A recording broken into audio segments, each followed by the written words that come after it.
Bonjour à toutes et à tous et bienvenue dans ce nouveau tutoriel Photoshop dans lequel aujourd'hui je vous invite à découvrir le panneau de montage à travers une vidéo tirée de ma formation sur l'animation dans Photoshop. Formation que vous pouvez retrouver dans la description, un petit lien y est disponible avec un code promo si ça vous intéresse. Si jamais vous avez des questions sur les différentes options que vous allez voir au cours de ce tutoriel, sur les options de montage vidéo dans Photoshop, je reste bien sûr disponible via la section commentaires. J'y répondrai avec plaisir. Si jamais vous avez des besoins de tutoriel ou autre, n'hésitez pas non plus. Enfin, si la vidéo vous a plu, je vous invite à la partager, à la liker, à vous abonner à la chaîne afin d'être tenu informé des nouvelles vidéos régulières. Il y en a environ 3 par semaine, ainsi qu'un live les mardis 20h30, 21h30 sur divers sujets liés au graphisme. J'espère que ce tutoriel vous plaira et vous permettra de mieux comprendre les options de montage de Photoshop. On attaque tout de suite l'astuce. On va donc venir ouvrir notre menu. Pour cela, on va venir faire fenêtre ici et nous allons avoir un menu qui s'appelle montage. Une fois que vous ouvrez votre menu, vous avez donc cette option qui apparaît avec création d'une animation d'image et création d'un montage vidéo. Nous, pour notre cas présent, on va venir ici créer un montage vidéo, tout simplement parce que ça permettra d'avoir plus de possibilités et de personnalisation de nos éléments. Je vais ouvrir en parallèle ici les calques et baisser un petit peu la timeline, même si on la rouvrira plus tard, pour vous montrer les différentes options. Ça vous permettra de mieux comprendre en théorie comment ça fonctionne, pour pouvoir les modifier par la suite. Chaque fois que vous aurez un calque ici, eh bien, il viendra ajouter un élément dans votre timeline. La timeline, la ligne du temps, c'est tout simplement la durée que durera votre clip et l'endroit où vous allez pouvoir venir retoucher celui-ci. Vous venez cacher un calque, il disparaît et automatiquement vous voyez qu'il sera également invisible ici. Pour voir si un calque est visible ou non, eh bien, il faut tout simplement déjà regarder la composition et après, eh bien, quand vous allez venir le déplacer, vous voyez que rien ne va changer et il n'apparaîtra pas, tout simplement, parce qu'il est invisible. Vous pouvez le rendre invisible toujours avec l'œil, donc, comme vous vous en doutez, pour tout ce qui va être travail d'animation, on va venir travailler en partie avec la fenêtre des calques et en partie avec la fenêtre montage. Chacune de ces parties, à chaque fois que vous allez venir y ajouter un calque, par exemple si je vais faire une duplication de mon calqueur, eh bien il viendra ajouter une ligne sur la timeline. Ces calques, quand vous venez les agrandir, ils vont avoir des éléments spécifiques. Vous allez pouvoir définir leur position, donc c'est l'endroit où ils sont placés dans la composition, et on va pouvoir les déplacer en vidéo avec cette option. Vous avez l'opacité, qui permettra de rendre plus ou moins visible votre calque, ou en tout cas l'élément qu'il compose, et les styles de calque. Ombre portée, option de fusion, couleur, etc., etc. Vous avez également ici une petite flèche qui vous permettra de venir ajouter dans ce que l'on appelle un support, c'est-à-dire que vous allez pouvoir venir ajouter un calque dans un groupe vidéo. Vous voyez que là automatiquement mon calque s'est transformé en groupe vidéo. Et ce groupe vidéo, il va contenir deux éléments. La photo que je viens d'ajouter, qui s'ajoutera à la suite, parce que quand on est dans un groupe vidéo, les éléments ne se mettent pas les uns au-dessus des autres, mais côte à côte. Je peux bien sûr venir supprimer à tout moment, et de cette façon, mon calque disparaît. Si je veux enlever un élément d'un calque vidéo, je n'ai qu'à le faire sortir et supprimer mon groupe. De la même façon, vous avez la possibilité de venir donc créer directement un nouveau groupe vidéo, ou créer un groupe vidéo à partir des clips. Et enfin, vous allez pouvoir même venir remplacer le métrage. Cela veut dire que vous allez sélectionner une image, je clique ici, et remplacer le métrage permettra donc, comme son nom l'indique, si vous avez importé de la vidéo, de la remplacer. Et vous pouvez aussi supprimer la piste, ça revient à supprimer le calque. Il faut savoir également que si vous venez faire un clic droit et que vous convertissez votre calque en objet dynamique c'est tout simplement un élément qui permet d'être modifié à part et il est dans un PSB, vos différentes options sont différentes. Maintenant mon calque 1 copie, si je l'ouvre, vous voyez que dans la timeline, ma position s'est transformée en transformation. Cela va nous permettre de venir modifier la taille, la rotation, et bien sûr la forme de nos éléments, plutôt que la position de celle-ci dans la composition. Il faudra jouer un petit peu sur les deux par moment pour définir le type d'action que vous souhaitez réaliser. Pour ce qui est du reste, c'est-à-dire les menus qui sont en haut, c'est relativement simple. Donc, vous avez ici la possibilité de faire une lecture, vous voyez que ça va faire donc une lecture de votre timeline, vous pouvez l'arrêter à tout moment. Vous avez la possibilité de faire des avances rapides, les avances rapides avancent de 1 seconde, en 1 seconde. Une seconde, c'est plutôt un centime. Et donc vous voyez que ça permet de faire des avances rapides. Là. il y a également bien sûr des petits raccourcis pour les avances rapides qui peuvent être intéressants de connaître. Alors, hop, on va essayer de les retrouver. Je vous rappelle. Voilà. Le raccourci est le suivant. Si vous appuyez sur majuscule, vous allez avancer d'une seconde en une seconde. Petite information pratique, qui est intéressante de connaître. En moyenne, une vidéo, c'est 24 images par seconde. On peut monter à beaucoup plus, mais moi je vous recommande 24 pour rester sur quelque chose de fluide. Pour paramétrer cela, eh bien, vous allez pouvoir venir tout simplement déjà voir sur votre timeline. Là, on est à 30 images secondes.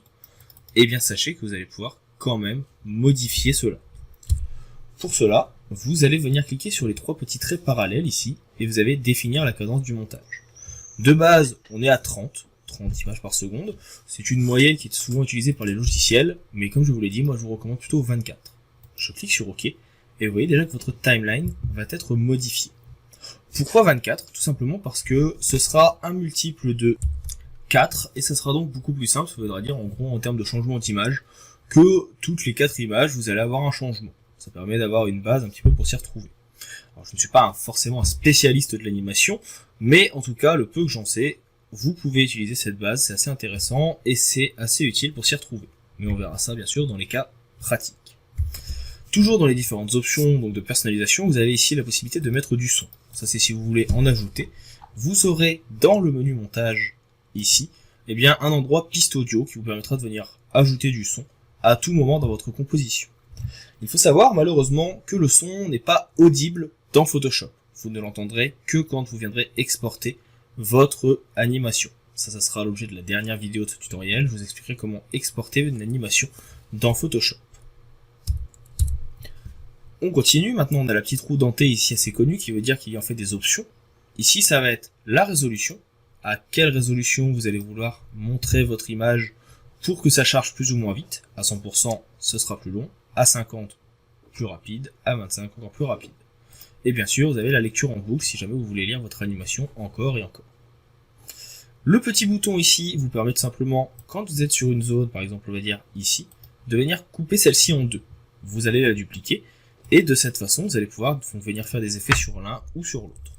On reverra ça également, c'est assez utile dans la composition de venir donc dupliquer des éléments.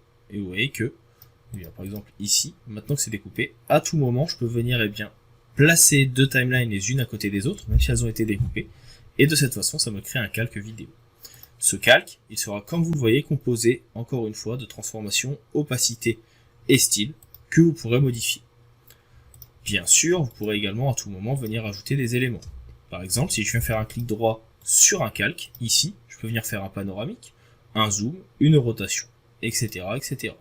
Et ici, j'ai même différents paramétrages qui me permettront de les réaliser. De la même façon, on verra comment cela fonctionne directement dans les cas pratiques. Je ne vais pas ici venir vous parasiter avec ces éléments, on verra comment faire. Et vous voyez que ces éléments de mouvement, ils sont visibles aussi bien sur les calques dynamiques, les objets dynamiques, que sur les calques normaux. Retenez-le. Et enfin, la dernière partie ici va vous permettre de venir réaliser, si vous faites du montage vidéo plus que de l'animation, eh bien des petits fondus enchaînés. Vous voyez, vous pouvez venir ajouter du fondu enchaîné, au noir, au blanc, en couleur, et définir la durée de celui-ci. Nous n'en utiliserons pas, mais c'est toujours important de savoir où cela est. Enfin, pour terminer, ici vous avez la possibilité d'agrandir ou de rétrécir votre timeline. Ça permet de voir donc l'intégralité de la composition. Vous avez également une petite barre ici, qui permet de défiler dans la timeline. Et enfin, vous avez un endroit ici, qui vous permet tout simplement de définir la piste de lecture. Donc là par exemple si je viens lire en boucle, que j'appuie sur entrée, vous voyez donc que ma liste de lecture tourne en boucle, tout simplement. Là on voit qu'ici on a fait une découpe, donc forcément il y a un petit élément qui apparaît. Ce n'est pas forcément une animation très recherchée, mais au moins voilà, vous voyez ce que ça donne. Et si je viens appuyer donc sur la barre d'espace, ça me permet de lancer la vision, le visionnage de mon animation. Si vous voulez quelque chose d'un petit peu plus grand, vous venez agrandir l'effet, et automatiquement, cela se met en place. Enfin, donc comme je le disais, on va terminer ici avec les trois petits traits parallèles, parce qu'il y a quand même pas mal de petites options qui peuvent être intéressantes.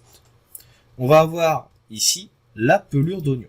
La pelure d'oignon, ça permet tout simplement, et nous le verrons quand on va faire un petit peu ici de storyboard, entre guillemets, eh bien de voir nos calques en transparence. comme on vient ici donc les multiplier, les uns avec les autres, on voit ce qu'il y a en dessous. On reviendra dessus. Vous avez différentes options de paramétrage. Là, vous avez la possibilité de l'activer. Ici, on va avoir les paramétrages. Combien de pelures d'oignon. On peut voir l'image d'avant et l'image d'après. Et quelle opacité différente entre les différentes étapes de la pelure d'oignon. Là, par exemple, donc, pour remettre ma pelure d'oignon comme on l'avait il y a quelques instants, je vais juste sortir mon calque ici, qui ne me sert plus des masses. Je supprime celui-là. Je supprime le groupe. Donc, il faut supprimer un des deux. Là. Si vous souhaitez agrandir une image, vous la sélectionnez. Vous voyez, vous pouvez l'agrandir à tout moment. Et maintenant, si je viens mettre donc ma pelure d'oignon, je l'active à cet endroit. Donc, je dois bien avoir des éléments découpés. Encore une fois. Voilà. Donc, j'active la pelure d'oignon. Et si je viens donc effacer un calque, par exemple celui d'en dessous, on voit les différents éléments. Si j'en déplace un, voilà, vous voyez tout de suite la différence entre les deux. On voit que le calque du dessous, ici, est déplacé par rapport à l'autre. Ça nous permettra de venir réaliser des refs et de voir comment les utiliser et comment réaliser notre animation en quelques instants. Ça permet également de faire des raccords un petit peu plus précis. Hop. On va annuler, j'appuie sur CTRL-ALT-Z pour revenir en arrière. On reviendra sur la pelure d'oignon un petit peu plus tard. On active le groupement automatique des clips, ça c'est si jamais vous en sélectionnez deux, on va les grouper, comme on l'a fait tout à l'heure. On va avoir les raccourcis de montage, on n'est pas obligé de regarder. Ici, ça va être tout ce qui va être affichage. Qu'est-ce que vous voulez afficher en priorité? Les clips préférés, les pistes, etc. etc. Est-ce qu'on va autoriser le saut d'image? Donc, c'est pour passer d'une image à l'autre. Est-ce que l'on va accepter ou est-ce qu'on va avoir des commentaires? Ici, vous allez pouvoir mettre des commentaires de montage en cas de besoin. Ici, vous supprimez votre montage. Vous pouvez modifier ici votre zone de travail, définir le début de la tête ou la fin de la tête. C'est tout simplement les éléments qu'on a ici. Ici, je peux définir le début. C'est-à-dire que quand je viens cliquer à un endroit, je viens cliquer sur les trois barres, je définis donc hop, ma zone de travail et automatiquement donc mes éléments vont s'interposer. Si je veux que l'endroit où est mon bouton de timeline soit le dernier, automatiquement cela se met en place. Mais comme vous l'avez vu, vous pouvez le faire vous-même. Personnellement, je préfère. Ici, on va pouvoir convertir les images, créer des images à partir des clips, convertir en images d'animation, donc c'est pour faire des gifs animés, ou bien aplatir dans des clips les images. Et enfin, on va pouvoir fractionner la tête de lecture, ça veut dire en fait tout simplement découper, c'est comme si vous veniez utiliser le ciseau. Donc vous voyez, plusieurs petites options que vous avez déjà vues et qu'on peut retrouver. Ici, vous pouvez également venir atteindre, c'est-à-dire que vous allez déplacer votre marqueur de timeline à une heure, c'est-à-dire à un endroit. Par exemple, vous voulez aller à 1 seconde. Hop, on clique sur Entrée, automatiquement on se retrouve à 1 seconde. Alors j'ai mis un centième, je me suis trompé. On va avoir la possibilité de choisir l'image précédente ou l'image suivante. Donc une image, vous voyez ici, c'est 0,2. Et comme on a dit, si je viens ici donc appuyer sur le bouton, si j'appuie 24 fois, j'arriverai tout simplement à 1 seconde. Donc là vous voyez, je suis à 1 seconde. Si j'appuie 24, 1, 2, 3, 4, 5, 6, 7, 8, 9, 10. Là, je suis bien à 14, on a la timeline qui apparaît. Et vous voyez, vous pouvez même venir la déplacer de vous-même à cet endroit.